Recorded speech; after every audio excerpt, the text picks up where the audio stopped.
Welcome to the Secret Underground Laboratory Recovery and Salvage, where rude mechanicals do magic.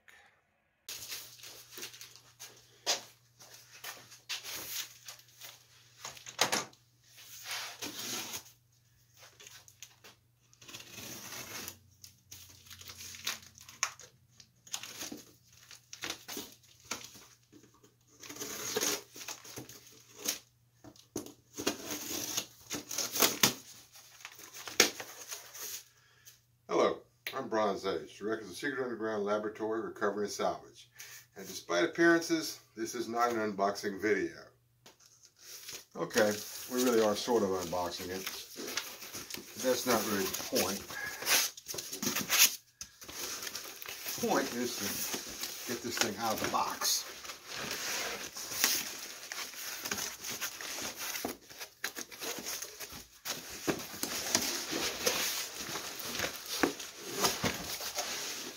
There we go.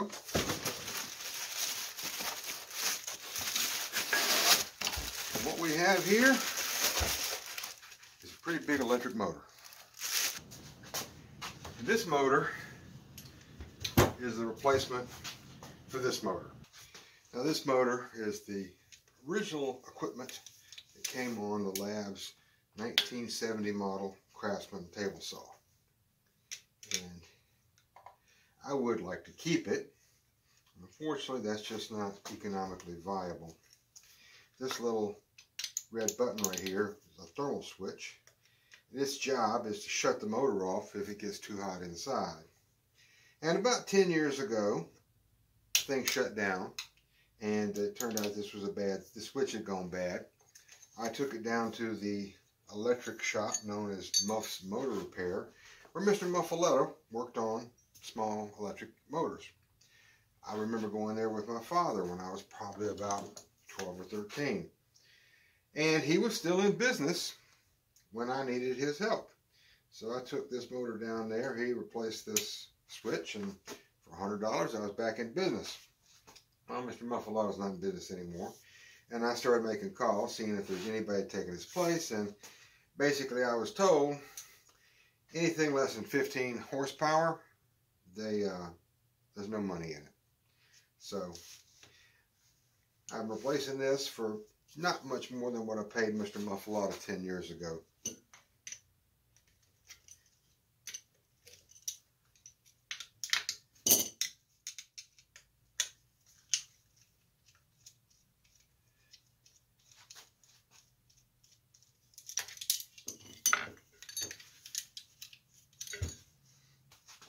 Now, electric motors are pretty much standard hardware. This is a frame size, they call it 56, which has something to do with the relationship between where the pulley is and where the mounting is and everything. But since I've got plenty of room on this end where the motor's going to go, it's going to bolt right in where my old motor was, which I think is a pretty convenient thing. All I have to do is get it wired up correctly, because it does make a difference which way the motor turns. And this is a reversible motor. It's also versatile enough that I could wire it up for a 208, 220 circuit if I had one. Maybe in the future. We'll try something like that. Now the junction box has 6 wires in it, which are labeled T1 through T8, because there is no T5 and there is no T7. No real explanation for that. But on the bottom side, we have a knockout plug, which actually should be called drill a hole in, hit it with a chisel, and wrench it out with a pair of vice grips, bending everything around it plug. But got that job done. Then I've got a collar, later piece of electrical hardware. Get it put in here. And I'm going to reuse the old cord, just for sentimental reasons more than anything else.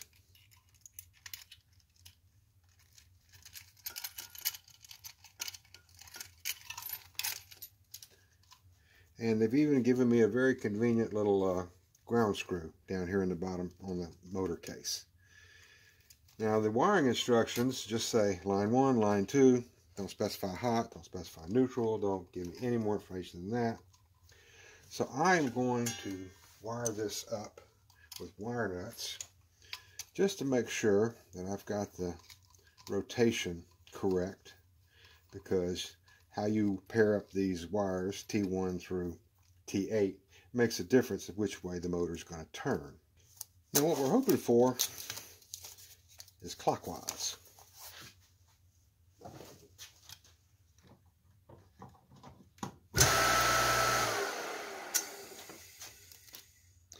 Well, that came out right. So now, I'll take these wire nuts off, solder all this up, seal it up nice and tight, and we'll be ready to put it on the saw.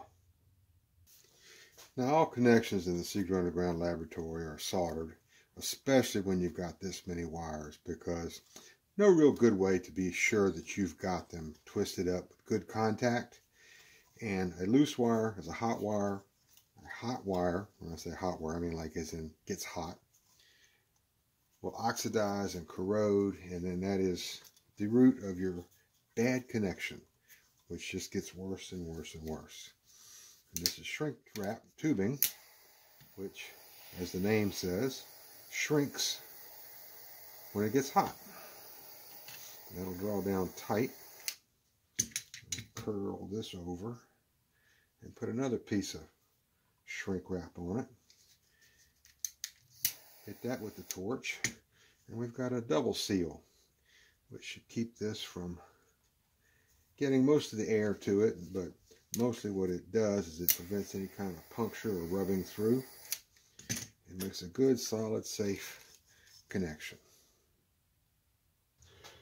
Besides the physical dimensions, the new motor has this plate bracket, which is bolted directly to the housing. And the old motor used this cradle mount. I'm going to pull the pulley off here, install it on the new motor, and be ready to put this thing all back together.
Alright, I have all the bolts tight, got the pulley aligned, that set screw drawn down tight.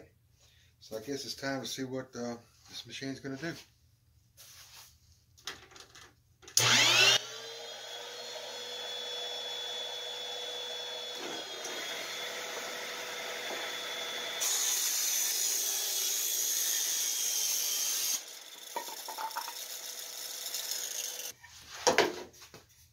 Well, this is 2x Southern Yellow Pine, and I pushed that piece as hard as I could, and that blade took it and threw it out on the floor. I'd have to say I don't think the old motor could have done that. Now there's one more test I want to do. I do know how the old motor performed for this one.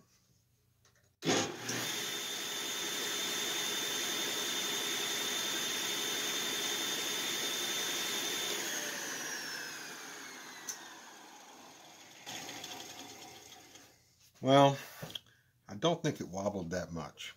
but didn't fall down for either one of them. This is Bronze Age for the Secret Underground Laboratory Recovery and Salvage, and I hope you enjoyed this video. Really would like it if you would like and subscribe. Any comments are welcome, and I hope to see you again next week. Yeah, thank you very much.